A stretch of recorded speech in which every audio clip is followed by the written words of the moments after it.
Okay, Assalamualaikum warahmatullahi wabarakatuh. Alhamdulillah, kita jumpa lagi dalam kelas video kita pada hari ini dalam bagi mata pelajaran sirah. Okay, jadi murid-murid darjah 6 boleh buka kitab sirah sambil mendengar video ini ataupun hanya melihat sahaja skrin di telefon bimbit anda. Dah ada kitab Ustaz sediakan. Okay, jadi kita akan sambung. Bagi Nabi Zakaria alaihi salam. Apakah Nabi Zakaria ni dikurniakan cahaya mata di usia tua? Nama sebenarnya ialah Zakaria bin Aziz bin Muslim, berketurunan dari Sulaiman bin Daud alaihi salam. Dia adalah Nabi Zakaria ni adalah keturunan daripada Nabi Sulaiman dan Nabi Daud. Nabi Zakaria berdoa kepada Allah agar baginda dikurniakan seorang anak yang soleh yang akan menggantikannya walaupun baginda dan isterinya sudah terlalu tua untuk mendapat zuriat. Firman Allah, apakah Allah jawab?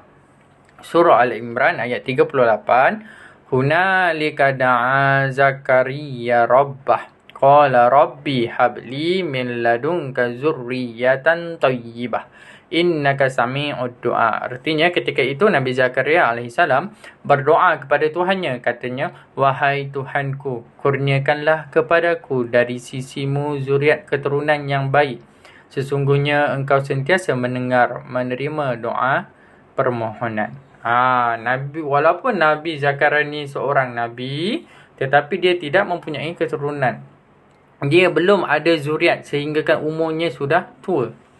Umur Nabi Zakaria dan isterinya sudah tua dan dia baginda belum lagi dikurniakan zuriat. Nabi Zakaria pun berdoa kepada Allah.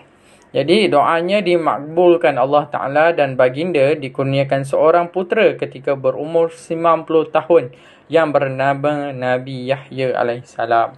Ketika umur 90 tahun, Nabi Zakaria baru dikurniakan seorang anak lelaki dan anaknya bernama Nabi Yahya. Jadi doa Nabi Zakaria termakbul. Jadi kita apa-apa nak mohon, nak minta pertolongan, jadi mintalah pertolongan daripada Allah Subhanahu Wa Taala. Nabi Zakaria alaihissalam wafat kerana gaji di dalam sebatang pokok tempat baginda berlindung. Okey, itu Nabi Zakaria. Kita tengok pula Nabi Yahya. Apakah kisah Nabi Yahya ini? Nabi Yahya seorang yang berani dan tegas. Kalau kita tengok kisah Nabi Zakaria adalah kisah dikurniakan cahaya mata di usia tua, di usia yang tua. Nabi Yahya pula seorang yang berani dan tegas. Jadi kita tengok Nabi Yahya alaihissalam adalah anak Nabi Zakaria alaihissalam. Tadi kita dah baca kisah bapanya, iaitu Nabi Zakaria. Ini kisah anak dia pula, iaitu Nabi Yahya. Allah Ta'ala telah memberi hikmah kebijaksanaan kepada Nabi Yahya alaihissalam semasa baginda masih kecil lagi. Allah telah kurniakan kebijaksanaan kepada Nabi Yahya. Dalam firman Allah surah Maryam ayat 12, Ya Yahya khuzil kitaba biquwwah wa atainahul hukma sabiyah. Artinya, wahai Yahya alaihissalam, terimalah kitab ini serta amalkanlah dengan bersungguh-sungguh dan kami berikan kepadanya hikmah kebijaksanaan semasa ia masih kanak-kanak. Jadi Nabi Yahya mendapat keistimewaannya, ini kebijaksanaan. Walaupun Nabi Yahya ni kanak-kanak lagi, tetapi Nabi Yahya dapat keistimewaannya, ini kebijaksanaan dia. Nabi Yahya alaihissalam seorang yang terkenal dengan sifat berani dan tegas dalam mengambil keputusan, menegakkan kebenaran walaupun ditentang oleh orang yang berkuasa. Ini kehebatan Nabi Yahya.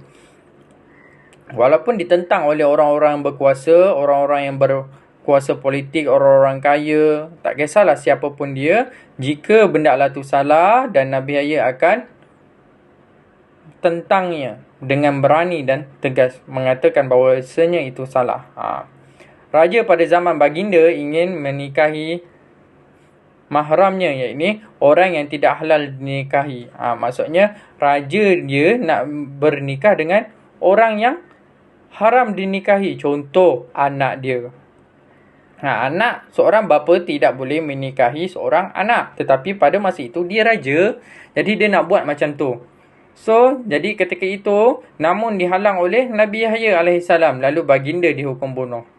Walaupun Nabi Yahya dah tahu, kalau dihalang dia akan dihukum bunuh. Tetapi dia tetap berani dan tegas bahawasanya benda Allah itu salah.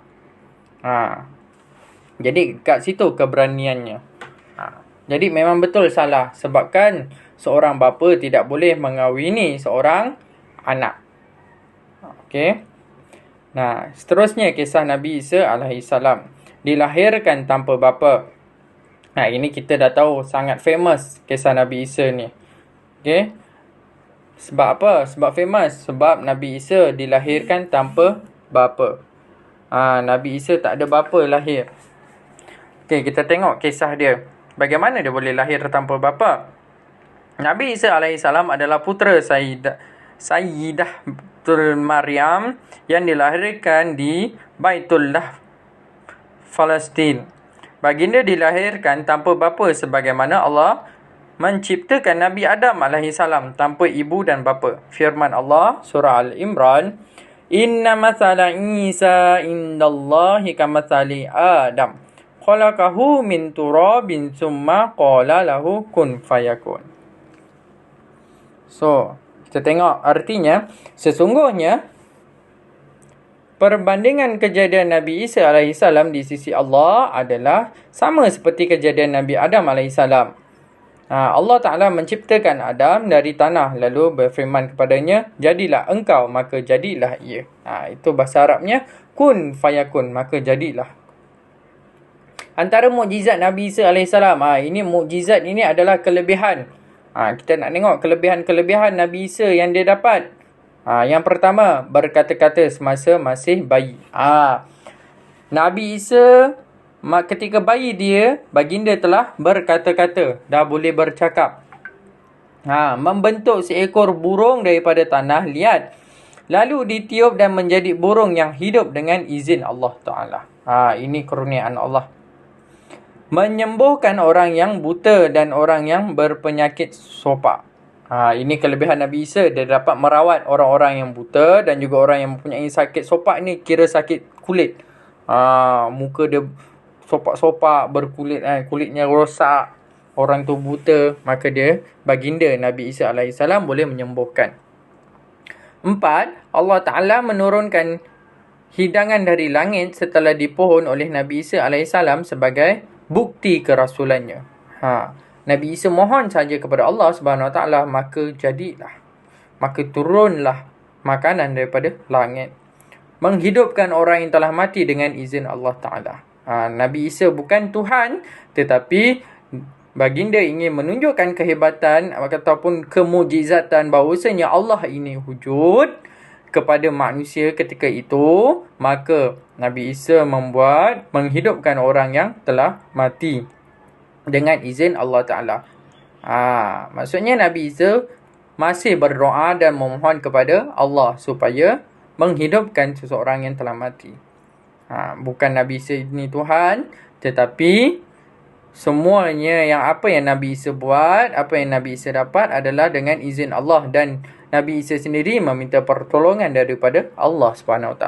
Jika Tuhan tidak meminta pertolongan, tetapi Tuhan memberi pertolongan kepada hamba-hambanya.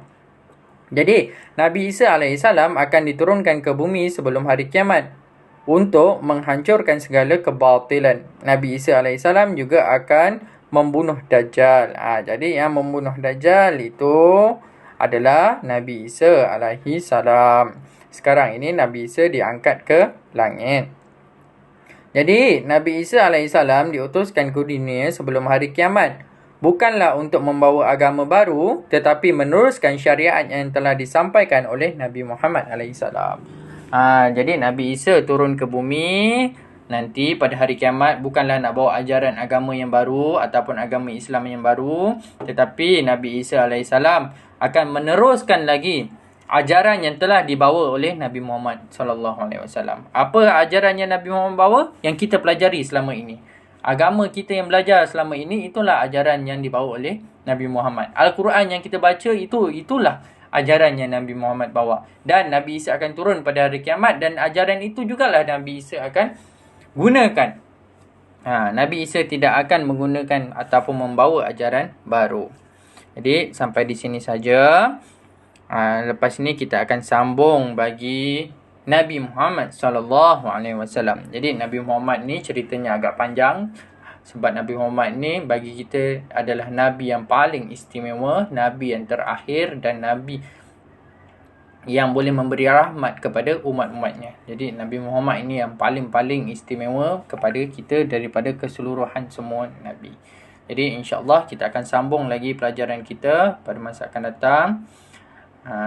Ustaz harap murid-murid dapat mendengar dan juga membuat nota-nota ringkas. Yang ini Ustaz tak gariskan.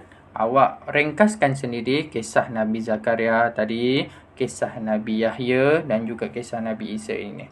Okey, ringkaskan dan ada sedikit aktiviti yang Ustaz akan sampaikan sebentar nanti.